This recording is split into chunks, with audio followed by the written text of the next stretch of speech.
Holey Artisan হামলার মূল পরিকল্পনাকারী 5 জনকে শনাক্ত করেছে পুলিশ। অন্তত 3 জনকে গ্রেফতার করলে চার্জশিট দেওয়ার পরিকল্পনা। ঈদের ছুটি শেষে কর্মব্যস্ত রাজধানীতে ফিরতে শুরু করেছেন অনেকেই। লঞ্চে ভিড় থাকলেও যাত্রী চাপ নেই ট্রেন বাসে, ভোগান্তি না থাকায় স্বস্তি। 2017-18 অর্থ বছরের বাজেট পাশ হবে আজ। ব্যাংকিং খাতে ঝুঁকি এড়াতে দেয়া হচ্ছে অর্থ সহায়তা, সংসদে বাজেট আলোচনায় অর্থমন্ত্রী। রাঙামাটির লংগদুতে দুর্গম পাহাড়ি এলাকায় সেনা অভিযান, 2টি AK-47 সহ বেশ কয়েকটি আগ্নেয়াস্ত্র ও সামরিক পোশাক উদ্ধার। এবং কেন্দ্রীয় শহীদ মিনারে সর্বস্তরের মানুষের ভালোবাসায় সিক্ত সঙ্গীতজ্ঞ সুধীন দাস। বিশিষ্টজনেরা বললেন, কাজের মাধ্যমেই তিনি বেঁচে থাকবেন চিরকাল।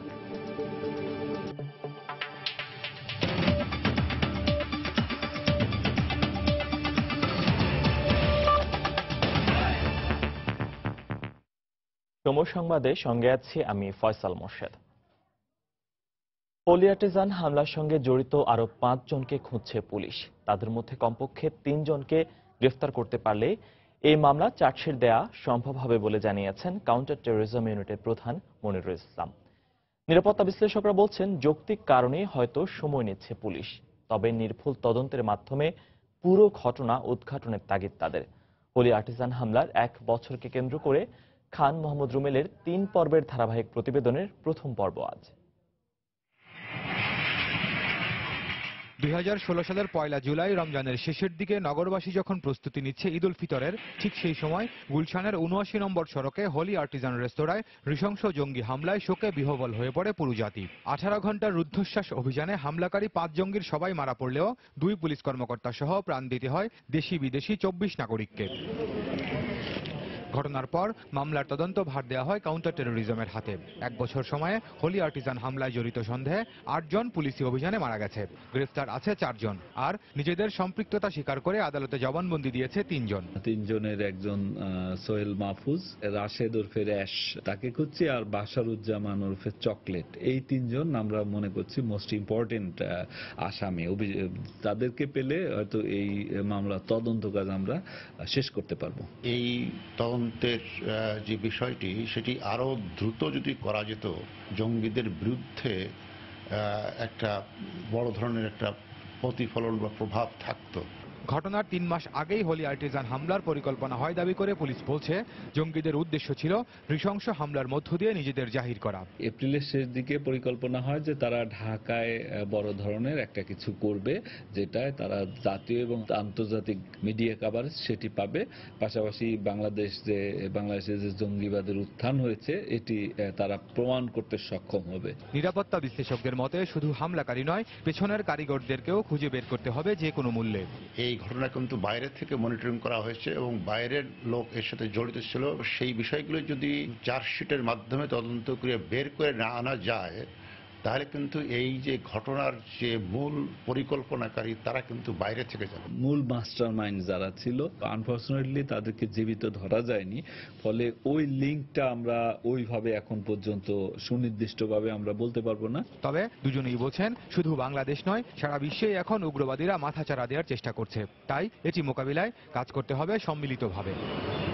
1 বছর আগেও এখানে ছিল জীবনের কোলাহল, ছিল মানুষের আনাগোনা। কিন্তু হোলি আর্টিজান হামলা শুধু গুলশান নয়, বদলে দিয়েছে পুরো দেশের নিরাপত্তা ছক। তবে সংশ্লিষ্টরা বলছেন, উগ্রবাদের চোখ রাঙানি নয়, অসাম্প্রদায়িক চেতনার বাংলাদেশে জয় হবে শুভ বুদ্ধির। খান মোহাম্মদ রুমেল, সময় সংবাদ, ঢাকা। রাঙামাটির লংগদু দুর্গম পাহাড়ি এলাকায় অভিযান চালিয়ে 2টি AK-47 রাইফেল সহ বেশ কয়েকটি আগ্নেয়াস্ত্র ও সামরিক পোশাক উদ্ধার করেছে সেনাবাহিনী। সেনাবাহিনীর ঊর্ধ্বতন কর্মকর্তারা জানান, গত রাতে উপজেলার গোলাছড়ি পাহাড়ি এলাকায় 15 থেকে 16 জন সশস্ত্র সন্ত্রাসী অবস্থান করছে, এমন তথ্যের ভিত্তিতে সেখানে অভিযান চালানো হয়।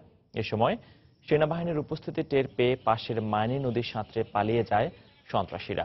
পরে ঘটনাস্থল থেকে 2টি AK-47 রাইফেল, একটি চাইনিজ রাইফেল, একটি 308 মডেলের অত্যাধুনিক রাইফেল, 4টি ম্যাগাজিন, 117 রাউন্ড গুলি, বেশ কয়েকটি সামরিক পোশাক এবং সন্ত্রাসীদের গোপন নথিপত্র উদ্ধার করা হয়। পালিয়ে যাওয়া সন্ত্রাসীরা ইউপিডিএফ এর সদস্য বলে ধারণা করছে আইনশৃঙ্খলা রক্ষা বাহিনী।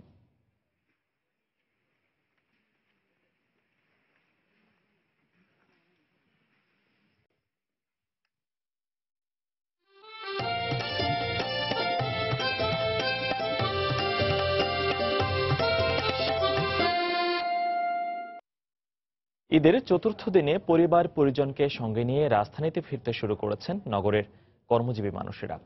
ভোর থেকে রাজধানীর সদরঘাট লঞ্চ টার্মিনালে যাত্রীদের ভিড় দেখা গেলেও ট্রেন এবং বাসে তেমন ভিড় ছিল না। কোনো ধরনের ভোগান্তি ছাড়াই ফিরতে পেরে স্বস্তি প্রকাশ করেছেন নগরবাসী। কর্মব্যস্ততা শুরু, তাই রাজধানীতে ফিরছেন কর্মজীবী মানুষ, ফিরছেন পরিবারের সদস্যরাও। ব্যস্ততার কারণে সম্পর্কে যখন দূরত্ব তৈরি হয়, তখন ঈদের ছুটি আর আনন্দ ভাগাভাগি সম্পর্ককে দেয় নতুন মাত্রা। কিন্তু ছুটির সময় যেন কেটে যায় খুব দ্রুত, তাই অনেকটা আক্ষেপ নিয়ে ব্যস্ত শহরে আবারও ভিড় জমানো। ব্যাক করার সময় অবভিয়াসলি খারাপ লাগে, ভার্সিটির জন্য ব্যাক করতে হয়। হয়তো বসকে বললে আরেকদিন ছুটি দিত, কিন্তু তারপরও একদিন আগে আসার চেষ্টা করছি। আসার সময় একটু কষ্ট হয়েছে, আমারে রেখে আসছি একা। পরিবার ছেড়ে আসছি, খুব কষ্ট হয়েছে, কারণ বাচ্চাদের রেখে আসছি। বৃহস্পতিবার ভোর থেকে দিনের প্রথম প্রহরের মধ্যেই সময় মতো সদরঘাটে এসে পৌঁছায় দক্ষিণাঞ্চলের 17টি জেলার লঞ্চ। প্রতিটি লঞ্চে যাত্রীদের ভিড় ছিল চোখে পড়ার মতো। বাচ্চাদের পরীক্ষা কিংবা যাদের অফিসে যেতে হবে তারাই এসেছেন আজই। যাত্রাপথে কোনো রকম ভোগান্তি না থাকায় স্বস্তি ছিল সবার মাঝে। স্কুল কোচিং আছে তো, আবার আম্মুর অফিস খোলা, তাই তাড়াতাড়ি ফিরতে হয়েছে। পরীক্ষা আছে ওদের, এই জন্য চলে আসলাম। বৃহস্পতিবার অথবা শুক্রবারে অনেক ভিড় হবে, ভিড় হওয়ার সম্ভাবনা আছে, সেই জন্য একটু একদিন আগে আসা। এদিকে ভোর থেকেই কমলাপুর রেল স্টেশনেই পৌঁছাতে থাকে দেশের বিভিন্ন স্থান থেকে ছেড়ে আসা ট্রেনগুলো। তবে এখানে তেমন ভিড় ছিল না। সব মিলে ভালোই কাটছে, আসার পথে জার্নিটা ভালো হয়েছে। অনেক দিন পর যেহেতু ঈদটা, তো খুব ভালো লাগে আর কি, সবার সঙ্গে দেখা হবে। ট্রেনে কোনো জাম নাই, রাস্তাঘাটে কোনো জাম নাই, অনেক নাইস, অনেক সুন্দর। বাস টার্মিনালগুলোতেও এখনো নেই ঢাকামুখী মানুষের চাপ। শুক্রবার ও শনিবার ঢাকায় ফেরা মানুষের ভিড় আরো বাড়বে, আর আগামী সপ্তাহে তিলোত্তমা এই নগরী ফিরে যাবে তার পুরনো ব্যস্ততায়। বিলায়েত হোসাইন, সময় সংবাদ, ঢাকা। এদিকে ঈদের ছুটি শেষে গতকাল থেকে অফিস আদালত খুললেও এখনো অনেকটাই ফাঁকা রাজধানী। এই মুহূর্তে রাজধানীর মতিঝিল এলাকায় আছেন সহকর্মী শাতিলা শারমিন। ফাঁকা ঢাকার খবর জানতে সরাসরি চলে আছে তার কাছে। শাতিলা, এখন রাজধানীর যে ফাঁকা ঢাকার যে চিত্র দেখাতে চাচ্ছি সেটি হচ্ছে যে আমার পিছনে দেখতে পাচ্ছেন, এটা কিন্তু মতিঝিল পাড়া, যেটাকে অফিস পাড়া বলা হয়, এবং সবচেয়ে বেশি কর্মব্যস্ত মানুষের ভিড় আমরা এখানেই দেখতে পাই সাধারণত। কিন্তু সরকারি ছুটি শেষ হওয়ার পরেও আজকের দিনটিতে এখন পর্যন্ত মতিঝিলের অবস্থা কিন্তু অনেকটাই ফাঁকা। দেখতে পাচ্ছেন যে এখানে যে পরিমাণ যানজট, যানবাহন বা মানুষের ভিড় থাকে স্বাভাবিক সময়, সেই চিরচেনা যানজট যে রাজধানী মেগা সিটি ঢাকা, সেটার কিন্তু সেই চিত্রটা কিন্তু বেশ অন্যরকম। এখন কিন্তু ঢাকা ঠিক আলাদা একটা রূপে এই দুই ঈদে দেখা যায় ঢাকাকে, সেটাই আসলে উপভোগ করছেন রাজধানীবাসী, যারা ঈদ করে যে অল্প সংখ্যক মানুষ রাজধানীতে ফেরত এসেছেন তারা আমাদেরকে জানিয়েছেন যে অফিসে যারা আসলে কাজে যুক্ত হয়েছেন বা কাজ শুরু করেছেন তারা কিন্তু এই ফাঁকা রাজধানীকে বেশ উপভোগ করছেন। কারণ সকালবেলা যখন তারা এসেছেন এক ঘন্টা বা 1.5 ঘন্টার যে যাত্রা পথ সেটি কিন্তু তারা 15 মিনিটে, কোথাও 20 মিনিটে অতিক্রম করেছেন। এবং যারা এখনো ছোট ছোট কাজের জন্য নানা প্রয়োজনে ঘর থেকে যাদেরকে বের হতে হচ্ছে, তারা দু ধরনের কথা আসলে আমাদেরকে বলেছেন। সেটা যে হ্যাঁ, তাড়াতাড়ি হয়তো যাওয়া যাচ্ছে, কিন্তু খুব বেশি যাত্রী না হবার কারণে যে যানবাহনগুলো রয়েছে সেগুলো কিন্তু দেরিতে ছাড়ছে, এবং সেই ক্ষেত্রে আসলে সময় চলে যাচ্ছে বা দীর্ঘ সময় তাদেরকে অপেক্ষা করতে হচ্ছে। আর সাধারণ মানুষের যে চলাচল সেটি আসলে মূলত এখন রিক্সার যে জার্নি, তারা কিন্তু সেটি উপভোগ করছেন, কারণ রিক্সা খুবই ঢাকা শহরের একটি জনপ্রিয় জনপ্রিয় বাহন, যদি সেটা যানজটমুক্ত রাজধানীতে বা যে ভিভিআইপি রোডগুলো আছে সেগুলোতে চলাচল করা যায়, তাহলে রিক্সা খুবই আরামদায়ক বলে আমাদেরকে জানিয়েছেন যারা যাত্রীরা। এবং তারা চাচ্ছেন যে একটু হলেও এই যে রাজধানী ঢাকার যে রূপটি, অন্যরকম রূপটি, তা কিন্তু তারা উপভোগ করছেন। এবং এখন পর্যন্ত ঈদের যে আমেজটা, সেই আমেজটা কিছুটা হলেও রাজধানী ঢাকাতে রয়ে গেছে এবং অফিস পাড়াগুলোতেও রয়ে গেছে। এই ছিল ফয়সাল আমার কাছে মতিঝিলের অফিস পাড়া থেকে ফাঁকা রাজধানী সর্বশেষ খবর। দর্শক, রাজধানীর মতিঝিল এলাকা থেকে সরাসরি যোগ দিয়েছিলেন আমাদের সহকর্মী শাতিলা শারমিন, জানাচ্ছিলেন ফাঁকা ঢাকার খবর। যাচ্ছি পরবর্তী প্রসঙ্গে। দেশের ব্যাংকিং খাতকে ঝুঁকিমুক্ত রাখতে অর্থ সহায়তা দেয়া হচ্ছে বলে জানিয়েছেন অর্থমন্ত্রী আবুল মাল আব্দুল মুহিত। সকালে জাতীয় সংসদে শুরু হওয়া বাজেট অধিবেশনে দেয়া বক্তব্যে তিনি আরো বলেন, দেশের ব্যাংকিং খাত ঝুঁকিতে থাকলে পুরো অর্থনীতি ঝুঁকির মুখে পড়বে। জাতীয় সংসদে আজ পাশ হবে 2017-18 অর্থ বছরের প্রস্তাবিত বাজেট। সকাল 10টায় শুরু হওয়া বাজেট অধিবেশনে প্রস্তাবিত বাজেটের সংশোধনী উপস্থাপন করবেন অর্থমন্ত্রী আবুল মাল আব্দুল মুহিত। এরপর স্পিকার ডক্টর শিরিন শারমিন চৌধুরীর সভাপতিত্বে সংসদ সদস্যদের কণ্ঠভোটে পাশ হবে নতুন অর্থ বছরের প্রস্তাবিত বাজেট। বাজেট অধিবেশনের শুরুতেই বিভিন্ন মন্ত্রণালয়ের জন্য বরাদ্দ করা অর্থ পাশ হয়। এর আগে 1 জুন জাতীয় সংসদে 2017-18 অর্থ বছরের প্রস্তাবিত 4,266 কোটি টাকার বাজেট প্রস্তাব করেন অর্থমন্ত্রী। 1 জুলাই থেকে কার্যকর হবে নতুন অর্থ বছরের বাজেট। ব্যাংকিং খাতটা খুবই নাজুক এবং ব্যাংকিং খাতে কোনো ধরনের বিপর্যয় সারাটা দেশের অর্থনীতিকে ধ্বংস করে দিতে পারে। এই জন্যে আমরা ব্যাংকিং খাতে যখনই কোনো অসুবিধা সৃষ্টি হয় তখন সেখানে আমরা পদক্ষেপ নেই। আমার ব্যক্তিগত অভিজ্ঞতা রয়েছে, আমাদের এখানে ব্যাংকিং খাতে 58টি ব্যাংক কাজ করছে।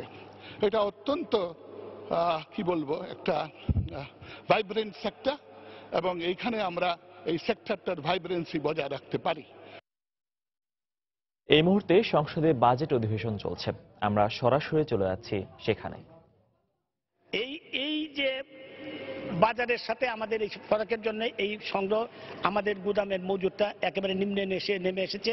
এপ্রিল মাসও আমার মজুদ ছিল 3.5 লক্ষ টনের মতো চাল, কিন্তু আমার মে জুন মাসে এই সুনামগঞ্জের বন্যা বা হাওড় অঞ্চলের আমাদের বিজিএফ সমস্ত কিছু চলছে, এই সমস্ত কারণে আমাদের মজুদটা একটু কমে এসেছে এবং বাজার আমরা আমাদের কল মালিকরা, আমাদের মিল মালিকরা আমাদের চাল এই 2 মাসে আমরা সংগ্রহ করতে পারি নাই বলে। আমি আপনারা বিজিএফ এর কথা যেটা আপনারা বলছেন যে বিজিএফ কিন্তু আমরা দিচ্ছি, আপনারা একটা জিনিস আপনাদের চিন্তা করতে হবে যে আমরা মাননীয় প্রধানমন্ত্রীর যে কর্মসূচি 10 টাকা কেজিতে 50,000 পরিবারকে 30 কেজি করে চাল দেওয়ার যে কর্মসূচি, বছরে 5 মাস 50 লক্ষ পরিবারকে বছরে 5 মাস, সেপ্টেম্বর, অক্টোবর, নভেম্বর এবং মার্চ, এপ্রিল, এই কর্মসূচিতে কিন্তু আমরা এই দুস্থদের জন্য, হ্যাভনটদের যারা নাকি কিছু নাই, তাদেরকে কিন্তু আমরা 5 মাসে 150 কেজি চাল কিন্তু আমরা তাদেরকে দিচ্ছি। 30 কেজি করে আমরা 150 কেজি চাল কিন্তু 5 মাসে দিচ্ছি হ্যাভনটদের, হতদরিদ্রদের জন্য।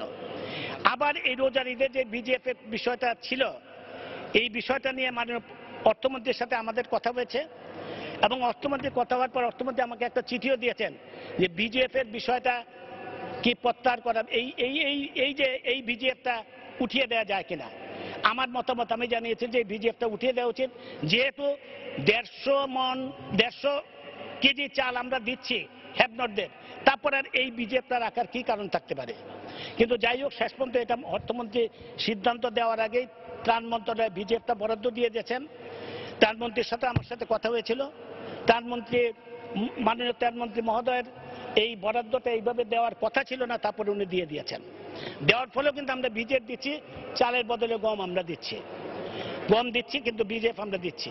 কিন্তু আমরা সুনামগঞ্জ বলেন, নেত্রকোনা, যে সমস্ত জায়গায় বন্যা হয়েছে সেই সমস্ত জায়গায়, সেই এলাকায় কিন্তু আমরা বিজিএফ দিচ্ছি। এখনো যে সমস্ত জায়গায় প্রয়োজন পড়ে যে সমস্ত জায়গায় বরাদ্দ দিচ্ছেন স্পেশাল বিজিএফ, সেখানেও কিন্তু আমরা বিজিএফ দিচ্ছি। কোনো ত্রাণ তৎপরতা, ত্রাণ মন্ত্রণালয়ের কোনো বরাদ্দ কিন্তু আমরা কোনো এই সমস্ত স্পেশাল বিজিএফ দেওয়ার ব্যাপারে কোনো রকম বরাদ্দ কিন্তু আমরা মানা করিনি। এই বিজিএফ এর বিষয়টা যেহেতু হুট করে ত্রাণ মন্ত্রণালয় থেকে দেওয়া হয়েছে, এই একটা সিদ্ধান্ত হতে যাচ্ছিল, সেই সিদ্ধান্তের পরেও আমরা চালের বদলে গম দিচ্ছি। আমরা দিতে পারতাম, আমাদের যে বর্তমান যে বরাদ্দ আছে জুলাই অগাস্ট মাসে কিন্তু আমাদের কোনো খাত নাই। আমাদের এখন যে আমাদের গুদামে যেটা আছে কোনো খাত যেহেতু নাই, তারপরেও আমরা চিন্তা করেছি যে এখন যদি চাল বরাদ্দ আমরা দেই তাহলে একেবারে আমাদের যে কোনো সময় সমস্যার সৃষ্টি হতে পারে, যার ফলে আমরা চাল না দিয়ে গম দিচ্ছি। এবং এখন ট্যাক্স কমানোর ফলে আমাদের ইনশাল্লাহ আমরা আশা করছি 4 লক্ষ টন আমরা আভ্যন্তরীণ সংগ্রহ থেকে আমরা মজুদ হবে। আপনারা আরেকটা জিনিস আমি আপনাদেরকে বলতে চাই, যেই কথাগুলো আপনারা বলেছেন যে গমের বিষয়টা, আপনারা যে কথাটা বলেছেন, আমি বলতে পারি যে বাংলাদেশে অতীতে 10.5 প্রোটিনের গম এসছে বাংলাদেশে বিগত 45 বছর পর। যেই গম বাংলাদেশে এসেছে, যেই গম বিদেশে যেই গম মানে মানুষের খাওয়ার জন্য ব্যবহার করে না, সেই 10.5 প্রোটিনের গম বাংলাদেশে এসেছে। আমি এখন আজকে 1 বছর যাবৎ বাংলাদেশে 12.5 প্রোটিনের গম আনছে, 12.5 প্রোটিনের গম। এবং আমার চাল যে সংগ্রহ করছে, আমরা সেই চালও উন্নত মানের চাল সংগ্রহ করছি। এবং কোন রকম আপনারা হয়তো বিজিএফ এর ব্যাপারে বলতে পারেন চাল গম নিয়ে কোনো প্রশ্নই উঠতে পারে না, আমি যেই চাল বা যেই গম সংগ্রহ করেছি। কাজেই এখন আপনাদের আমি এই কথাটা বলতে পারি যে কোন রকম খাদ্য মন্ত্রণালয়ে আমরা সংগ্রহ যে সমস্ত করছি, ইনশাল্লাহ উন্নত মানের চাল সংগ্রহ করছি। বাংলাদেশে উন্নত মানের 12.5 প্রোটিনের গম আমরা আনছি, এর বাইরে আমরা কোনো গম আর আনবো না, এরকম সিদ্ধান্ত আমরা নিয়েছি। দর্শক, সংসদ টেলিভিশনের সৌজন্যে আমরা এতক্ষণ সরাসরি ছিলাম জাতীয় সংসদে, সেখানে চলছে বাজেট অধিবেশন। যাচ্ছি পরবর্তী খবরে। জিয়া চ্যারিটেবল ট্রাস্ট ও জিয়া অরফানেজ ট্রাস্ট দুর্নীতি মামলায় আত্মপক্ষ সমর্থন করে জবানবন্দি দিতে আদালতে হাজির হয়েছেন বিএনপি চেয়ারপারসন বেগম খালেদা জিয়া। সকাল 11টার দিকে বকশীবাজারে স্থাপিত ঢাকার 5 নম্বর বিশেষ জজ ডক্টর আখতারুজ্জামানের আদালতে যান বেগম জিয়া। জিয়া অরফানেজ ট্রাস্ট দুর্নীতি মামলায় আত্মপক্ষ সমর্থন আর জিয়া চ্যারিটেবল ট্রাস্ট মামলায় তদন্ত কর্মকর্তাকে পুনরায় জেরার জন্য আজ দিন ধার্য রয়েছে। গত 22 জুন বেগম জিয়ার আইনজীবী অসুস্থ থাকায় চ্যারিটেবল ট্রাস্ট দুর্নীতি মামলার তদন্ত কর্মকর্তা জেরা কার্যক্রম সংক্ষিপ্ত করার আবেদন করা হয়।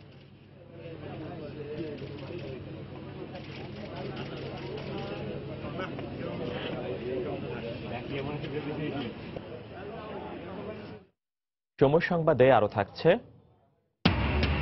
ভয়াবহ আগুনে পুড়ে গেছে রাজধানীর গাবতলীর হাট, মারা গেছে অন্তত 20টি পশু, ক্ষতির মুখে ব্যবসায়ীরা।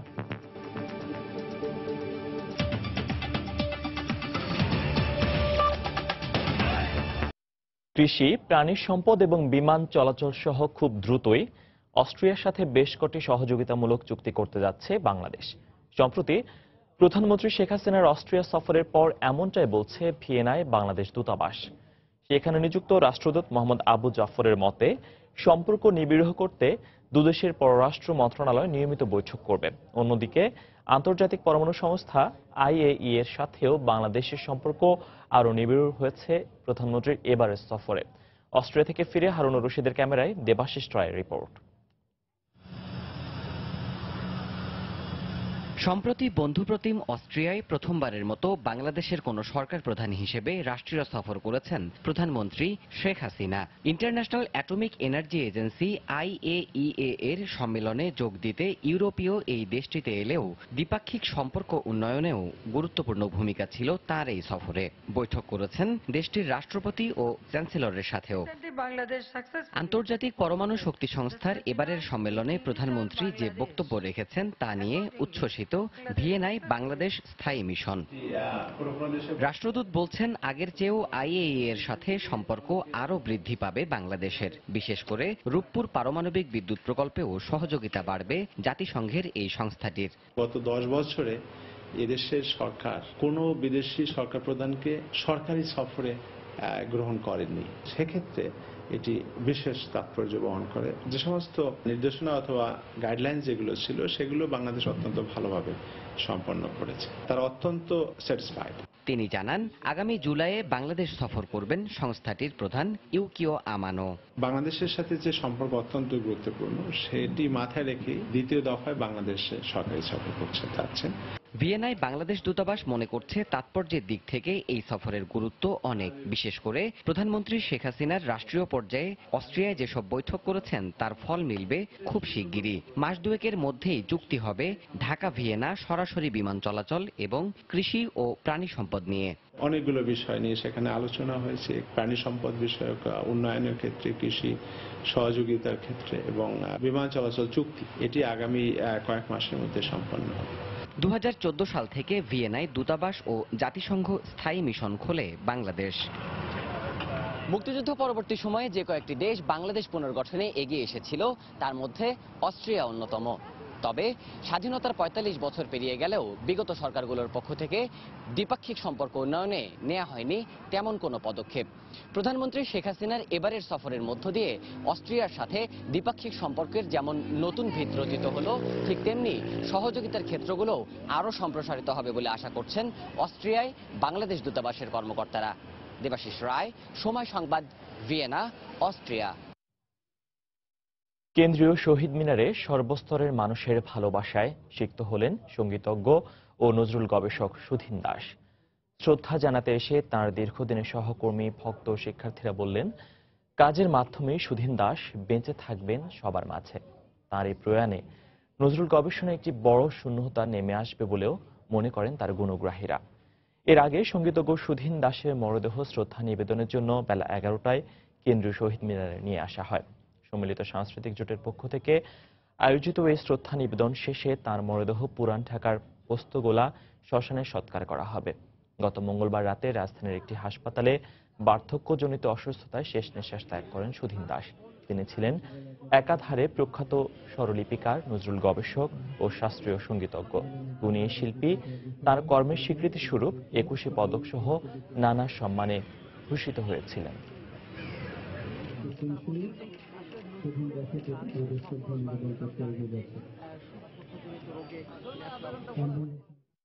এত অসংখ্য নজরুল সঙ্গীতের স্বরলিপি করা যে কি কষ্টসাধ্য ব্যাপার। তিনি তার জীবনটাকে নিয়োজিত করলেন সেই কাজে এবং এর ফলে রবীন্দ্রসঙ্গীতের মতো নজরুল সঙ্গীতের শুদ্ধ রূপ চিরকালের জন্য থেকে গেল, চিরস্থায়ী হয়ে গেল। এটা যতদিন থাকবে, সুধীনদার নাম ততদিন থাকবে। এই সঙ্গীতের শুদ্ধ বাণী এবং সুরকে লক্ষ্য রেখে বাংলাদেশে যত কর্মকাণ্ড হয়েছে তার মধ্যে অন্যতম অবদান রেখেছেন শ্রী সুধীন দাস। সবচেয়ে উল্লেখযোগ্য এবং ঐতিহাসিক কাজটি হচ্ছে নজরুলের যত গানের রেকর্ড জোগাড় করে তার থেকে সেই স্বরলিপিগুলো তৈরি করা। এই যে বিশাল কাজটি তিনি করেছেন, এটা আমার কাছে মনে হয় যে বাঙালি জাতি হিসাবে আমাদের প্রত্যেকেরই তাঁকে স্মরণে রাখতে হবে। ভয়াবহ আগুনে পুড়ে গেছে রাজধানীর গাবতলীর পশুর হাট। আগুনে দগ্ধ হয়ে মারা গেছে অন্তত 20টি পশু। সকাল 10টার দিকে এই আগুনের সূত্রপাত হয়। পরে ফায়ার সার্ভিসের 5টি ইউনিটের প্রায় আধা ঘন্টা চেষ্টায় আগুন নিয়ন্ত্রণে আসে। আগুনে পশুর হাটের দোতলা 2টি ঘর পুড়ে যায় এবং মুহূর্তেই আশেপাশে ছড়িয়ে পড়ে। আগুনে বেশ কিছু পশু আহত হয়েছে। লোকসান ঠেকাতে আহত পশু তড়িঘড়ি করে জবাই দেওয়া হয়। স্থানীয়দের ধারণা, কেরোসিনের চুলা কিংবা বৈদ্যুতিক শর্ট সার্কিট থেকে আগুনের সূত্রপাত ঘটে। তবে ফায়ার সার্ভিস জানিয়েছে, তদন্তের পরই আগুন লাগার সঠিক কারণ জানা যাবে।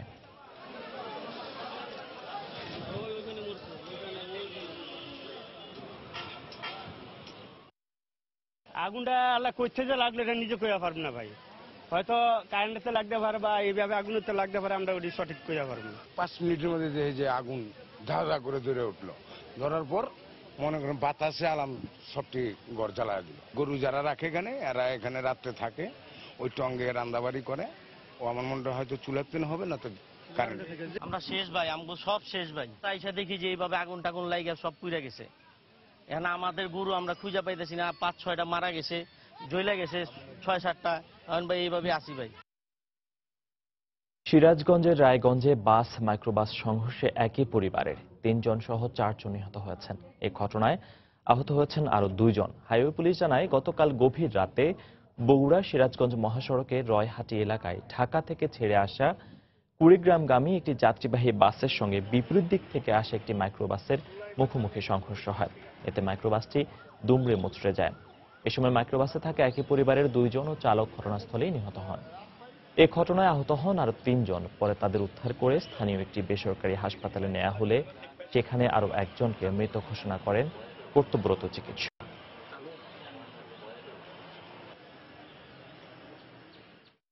ঘটনাস্থলে 3 জন মারা যায় এবং আরো 3 জন গুরুতর জখম অবস্থায় হাইওয়ে পুলিশ উদ্ধার করে নিয়ে আসে। নিয়ে আসার পথের মধ্যে 1 জন মারা যায় আর 2 জন হাসপাতালে চিকিৎসাধীন অবস্থায় আছে। মোট 4 জন মারা যায়, 2 জন চিকিৎসাধীন অবস্থায় আছে। বন্দরনগরী চট্টগ্রামে পথচারী যাত্রীদের কাছে এক আতঙ্কের নাম কর্ণফুলী শাহ আমানত সেতুর বশরুজ্জামান চৌধুরী গোল চত্বর। এই চত্বরে গত 6 বছরে 150 সড়ক দুর্ঘটনা কেড়ে নিয়েছে 25টি তাজা প্রাণ। আহত হয়েছে 300-রও বেশি। নষ্ট হয়েছে কোটি কোটি টাকার সম্পদ। বিশেষজ্ঞরা বলছেন, নকশায় ত্রুটির পাশাপাশি ট্রাফিক বিভাগের গাফিলতির কারণেই ঘটছে এসব দুর্ঘটনা। আশরাফুল আলম মামুনের ছবিতে শফিকুল আলমের প্রতিবেদন। বশরুজ্জামান চৌধুরী চত্বর বা গোল চত্বর, স্থানীয়দের কাছে এটি এখন মরণ চত্বর হিসেবে বেশি পরিচিত। চট্টগ্রাম কক্সবাজার মহাসড়কের শাহ আমানত সেতু সংলগ্ন এই চত্বরে প্রতিনিয়ত ঘটছে সড়ক দুর্ঘটনা। এতে মৃত্যুর মিছিলে কিছুদিন পরপরই যোগ হচ্ছে নতুন নতুন নাম। চত্বরে আসলে চাপা ভয় ভর করে যাত্রীদের মাঝে। গাড়ি স্পিড আসার কারণে যাত্রী পারাপারের সময় এই অ্যাক্সিডেন্টটা হচ্ছে। ছোট্ট হেলপার দিয়ে গেলে হেলপার ব্যাপার ফলাবে আমাদের সবার ক্ষতি।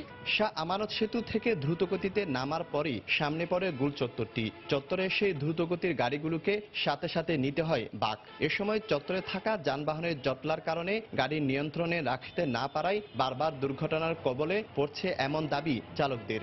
এখানে সবসময় দামটা ছোট গাড়ি, রিক্সা গাড়ি, আমাদের একটা ব্যারেক ফিলে হতে পারে। ওখানে ব্যারেক মারলে তদমত পড়ে যায়। সবসময় ছোট গাড়ি থাকলে গাড়ি অ্যাক্সিডেন্ট হয়।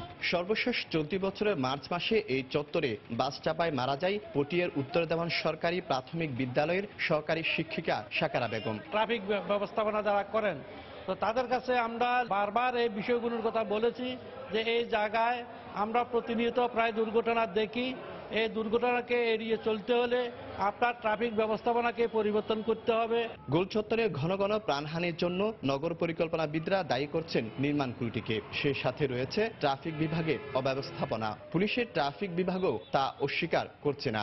কারিগরি দিকটি যেমন পরীক্ষা নিরীক্ষা করা দরকার, এমনি ভাবে একদম দৃশ্যমান যে ত্রুটিটি সেটি হচ্ছে আনঅথরাইজড পার্কিং। মোড়টা যদি ক্লিয়ার রাখা হয় তাহলে এখানে দুর্ঘটনা ঘটার কোনো কারণ নেই। যেহেতু প্রায় সময় একটা দুর্ঘটনা ঘটে থাকে, এই বিষয়টা নিয়ে আমরাও খুব চিন্তা ভাবনা করছি এবং আমরা চেষ্টা করছি যাতে সেই দুর্ঘটনার সংখ্যাটা কমানো যায়।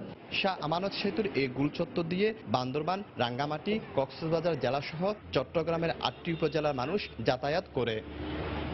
শফিকুল আলম, সময় সংবাদ, চট্টগ্রাম। চট্টগ্রাম রেল স্টেশন থেকে শিপন খান নামে এক যুবকের লাশ উদ্ধার করেছে রেলওয়ে পুলিশ। সকালে উদয়ন এক্সপ্রেস ট্রেনের ছাদ থেকে লাশটি উদ্ধার করা হয়। রেলওয়ে পুলিশ জানায়, সিলেট থেকে ছেড়ে আসা উদয়ন এক্সপ্রেস ট্রেনের ছাদে একটি লাশ পড়ে থাকতে দেখেন রেলওয়ের নিরাপত্তা কর্মীরা। এ সময় নিহতের পকেটে থাকা মোবাইল ফোন থেকে পরিচয় নিশ্চিত করা হয়। পরে লাশটি উদ্ধার করে চট্টগ্রাম মেডিকেল কলেজ হাসপাতালের মর্গে পাঠানো হয়। নিহত শিপনের বাড়ি সিলেটের হবিগঞ্জে। চট্টগ্রামে নিউ মার্কেট এলাকায় দীর্ঘদিন ধরে সে রাজমিস্ত্রির কাজ করত বলে জানায় পুলিশ।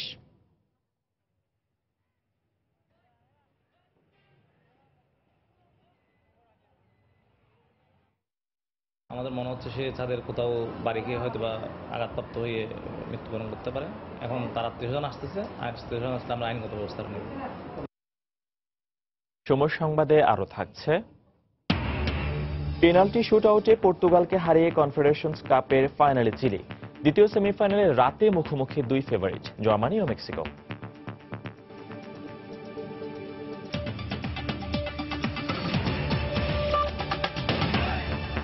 মৌসুমের শুরুতে পদ্মা মেঘনায় কাঙ্ক্ষিত ইলিশের দেখা পাচ্ছেন না চাঁদপুরের জেলেরা।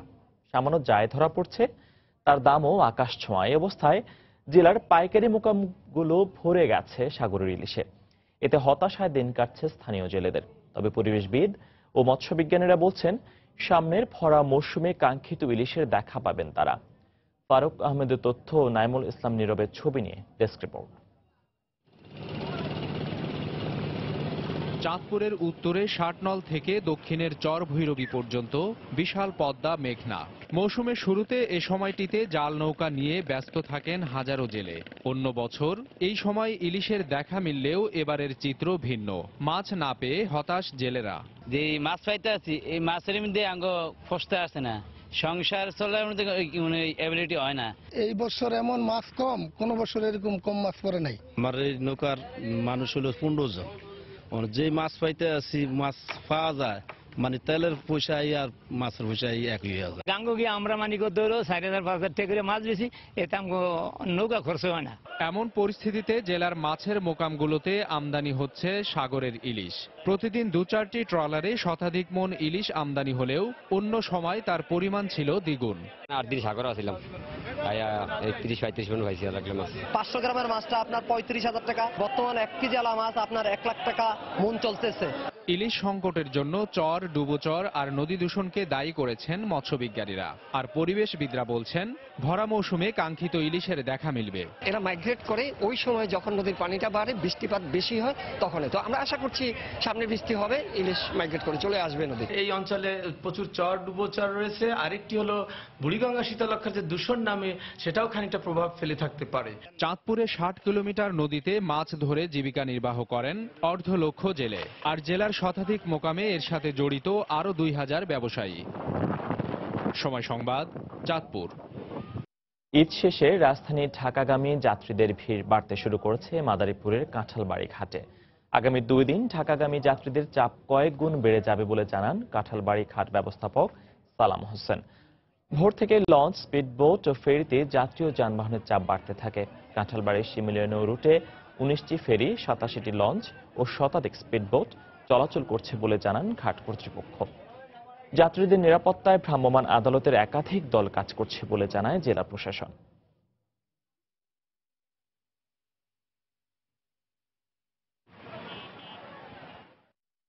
রোমাঞ্চ, হই হুল্লোড় আর ঘোরাঘুরি কে না পছন্দ করে।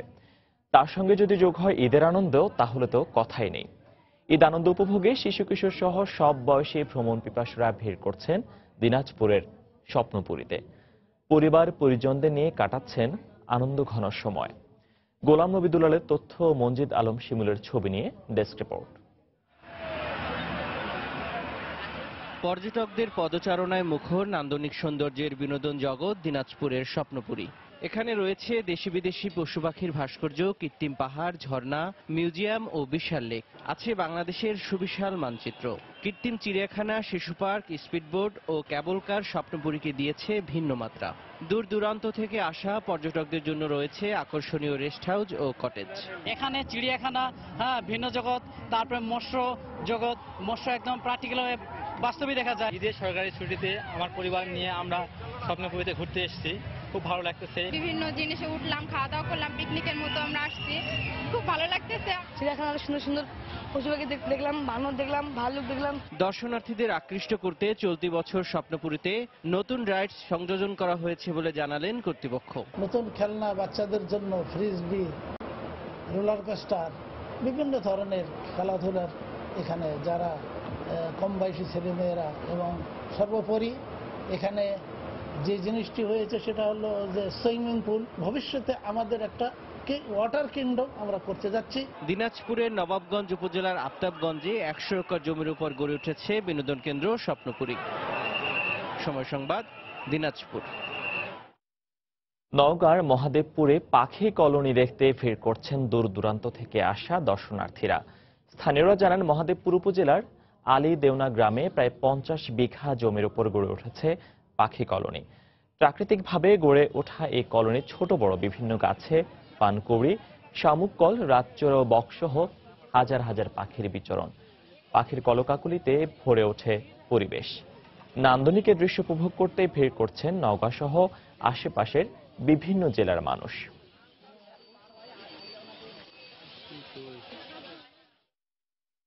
পাখি কলোনি প্রায় 30-40 বিঘারও বেশি জায়গা জুড়ে বিভিন্ন বট পাকুর বাঁশধার গাছে পাখি থাকে। এই পাখি ভবনেতে বিভিন্ন প্রজাতির পাখি আছে, বিভিন্ন প্রজাতির কয়েক প্রজাতির বক, শামুকখোল, পানকৌড়ি, আরো বিভিন্ন রং বেরঙের নাম না জানা অনেক রকম পাখিরা আছে এখানে। আমাদের গ্রামে এই পাখি কলোনি, এখানে বিভিন্ন প্রজাতির পাখি আছে। চিঠি। আধুনিকতার সঙ্গে সময় যতই এগিয়ে যাচ্ছে, চিঠির সঙ্গে ততই অপরিচিত হচ্ছেন সবাই। একসময় চিঠি ছিল যোগাযোগের অন্যতম মাধ্যম। কালের সাক্ষী এই চিঠি প্রথা এখন বিলুপ্ত প্রায়। বিলেত থেকে এখন আর কেউ তার প্রিয়জনের কাছে চিঠি লিখেন না। সে স্থান দখল করে নিয়েছে ডিজিটাল মাধ্যম। চিঠি নিয়ে যুক্তরাজ্য প্রবাসীদের রয়েছে নানা আবেগ মাখা স্মৃতি। তারই খানিকটা তুলে ধরেছেন আমাদের লন্ডন প্রতিনিধি শোয়েব কবির। খুব ছোট্ট একটি শব্দ, চিঠি। দেশ ও বিলেতের সাথে হাজার মাইল দূরে থাকলেও সেই সময়ে ঈদের আগেই প্রিয়জনের চিঠির জন্য অপেক্ষায় থাকতেন স্বজনেরা। আমরা দীর্ঘক্ষণ লাইন ধরে অপেক্ষা করতাম। তখন এই ডাকপিয়ন যখন আসতো এই বস্তা করে লেটার নিয়ে, তারপরে এনে দিত, দেওয়ার পরে খোলা হইতো। এটা খোলা পর্যন্ত আমরা কতক্ষণ চেয়ে থাকতাম সবাই, যে দেখি কার চিঠি আসলো না আসলো।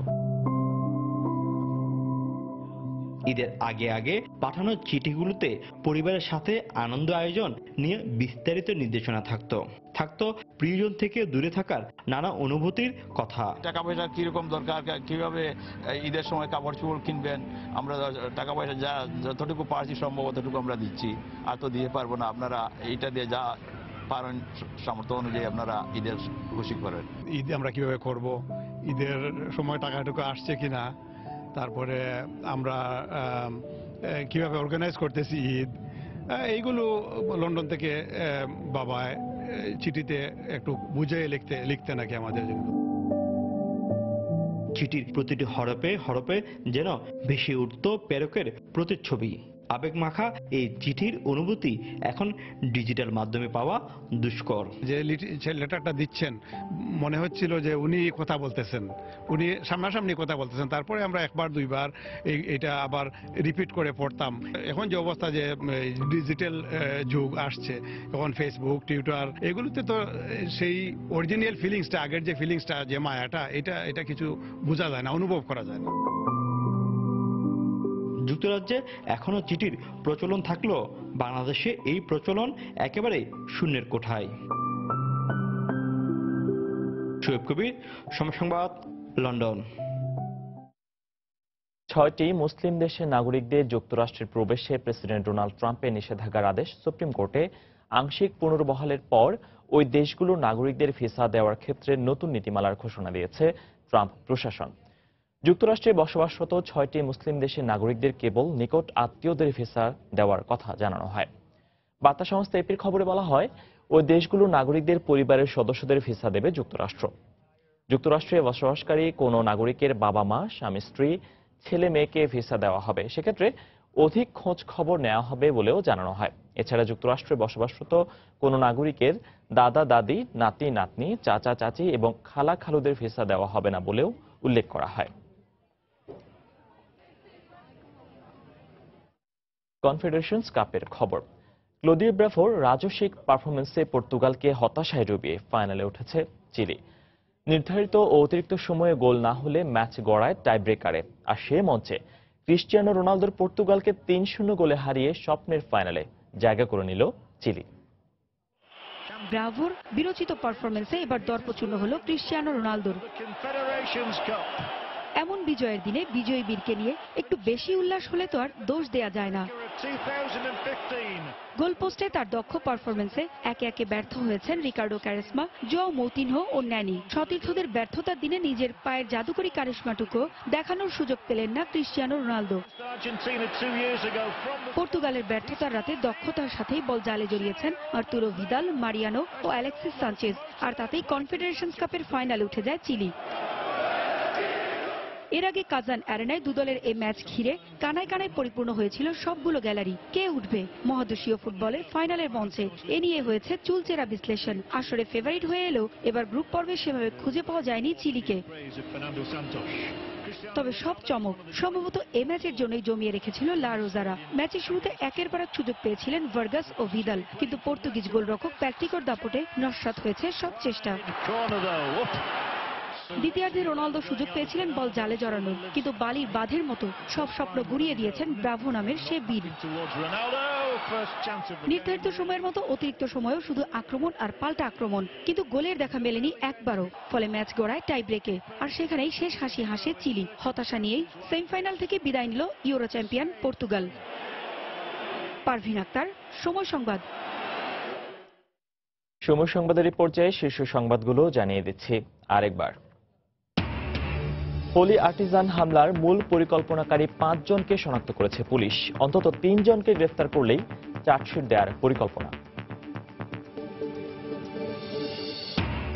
ঈদের ছুটি শেষে কর্মব্যস্ত রাজধানীতে ফিরতে শুরু করেছেন অনেকেই। লঞ্চে ভিড় থাকলেও যাত্রী চাপ নেই ট্রেন বাসে, ভোগান্তি না থাকায় স্বস্তি। 2017-18 অর্থ বছরের বাজেট পাশ হবে আজ। ব্যাংকিং খাতে ঝুঁকি এড়াতে দেয়া হচ্ছে অর্থ সহায়তা। সংসদে বাজেট আলোচনায় অর্থমন্ত্রী। রাঙ্গামাটির লংগদুতে দুর্গম পাহাড়ি এলাকায় সেনা অভিযান। 2টি AK-47 সহ বেশ কয়েকটি আগ্নেয়াস্ত্র ও সামরিক পোশাক উদ্ধার। এবং কেন্দ্রীয় শহীদ মিনারে সর্বস্তরের মানুষের ভালোবাসায় সিক্ত সঙ্গীতজ্ঞ সুধীন দাস। বিশিষ্টজনেরা বললেন, কাজের মাধ্যমেই তিনি বেঁচে থাকবেন চিরকাল। এই ছিল এখনকার মতো। যে কোনো খবর পেতে ভিজিট করুন সময়নিউজ.tv। যে কোনো বাংলা লিংক ও রবি নম্বর থেকে সময় সংবাদের খবর, অনুষ্ঠান সম্পর্কে জানতে এবং যে কোনো তথ্য সময় সংবাদকে জানাতে ডায়াল করুন 16242 নম্বরে। এছাড়া এই মাত্র পাওয়া খবর আপনার মোবাইলে পেতে SMS করুন *BN লিখে পাঠিয়ে দিন 16242 নম্বরে। আর সঙ্গে থাকুন সময়ের।